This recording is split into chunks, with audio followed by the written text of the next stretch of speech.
Alors disons que c'est pas le cas de tout le monde, mais quand même très très très souvent dans mes ateliers, dans mes accompagnements, le premier frein, c'est le petit celui qui vient de dire ça c'est nul, ça tu sais pas dessiner, oh c'est bien mieux ce que fait la voisine, toi c'est vraiment rien faire, on dirait un dessin d'enfant.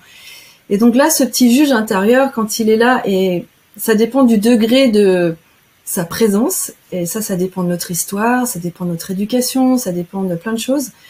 Eh bien, le premier frein, déjà, c'est de lui dire, toi, ok, d'accord, tu peux se dire ce que tu veux, mais je vais me donner un espace pour faire ce que j'ai envie, de me libérer, de lâcher prise.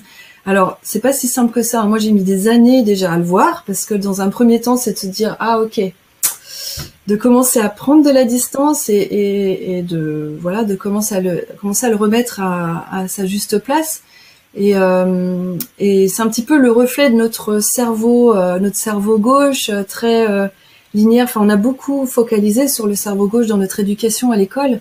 Et le cerveau gauche, c'est celui qui est linéaire, logique, analytique. Enfin voilà, c'est le cerveau qui est très développé dans notre culture.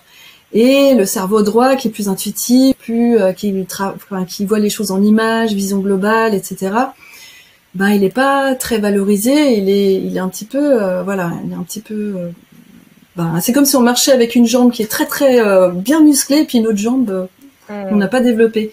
Et c'est un petit peu ça qu'on a dans notre éducation, on a un déséquilibre. Et en art thérapie, ce que je vois dans mes séances, c'est que souvent quand il est très présent, le cerveau gauche, la partie plus intuitive, elle a du mal à émerger. Donc en tout cas, voilà, dans mes accompagnements, on va s'en occuper, on apprend à prendre la distance, à le prendre moins au sérieux, et voilà. Donc ça, c'est quelque chose de très important, parce que ce juge intérieur, enfin en tout cas, c'était dans mon parcours et dans chez certaines personnes que j'accompagne, ça crée des trucs physiques même.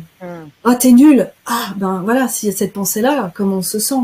On peut se sentir complètement coincé dans la gorge, un nœud dans le ventre, complètement emprisonné là-dedans, et ça demande, enfin, quand ce juge intérieur, ce petit critique intérieur est présent, trop présent, bah ça demande un certain temps. Donc c'est pas pareil pour tout le monde.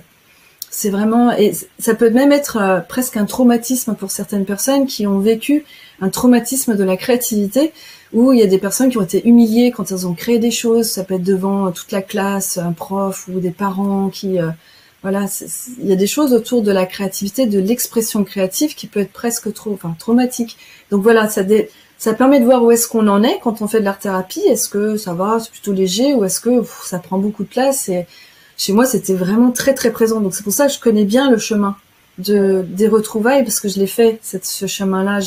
J'ai pu explorer plein d'aspects de ce juge intérieur qui revient toujours. C'est pas un truc, ça y est, il revient par la porte de derrière et voilà, c'est d'apprendre à le connaître, à le reconnaître, à le connaître, à dialoguer avec, de voir aussi pourquoi il est là, etc. Donc c'est vraiment le lâcher prise de ce mental pour pouvoir être que d'autres choses puissent venir, d'autres choses puissent émerger. Et ça aussi, ça demande de la confiance aussi. De ce qui émerge, ok, on fait un gribouillis, un truc un peu bizarre, et le mental lui dit mais ça sert à rien ce qu'on fait là, c'est inutile. Et c'est quand on commence à reconnaître ces phrases types, on peut se dire ah ok, ça y est, j'ai reconnu. Et on va pouvoir mettre de la distance et commencer à se déprogrammer, et puis restimuler ce cerveau droit qui fonctionne pas du tout pareil que le cerveau gauche, quoi. Donc voilà. La petite voix, justement, c'est le cerveau droit. Enfin, la petite voix, c'est tout. C'est petit juste, le cerveau gauche, il va s'occuper, c'est le cerveau gauche qui s'occupe enfin, on va dire qui est la voix qui analyse, voilà. Après, je sais pas si le juge intérieur c'est que le cerveau gauche, je sais pas trop, mais en tout cas, c'est quelque chose qui se vit, voilà, chez beaucoup de personnes et qui est dans la sphère de la pensée. Et voilà, il y a beaucoup de choses à dire des fois. C'est juste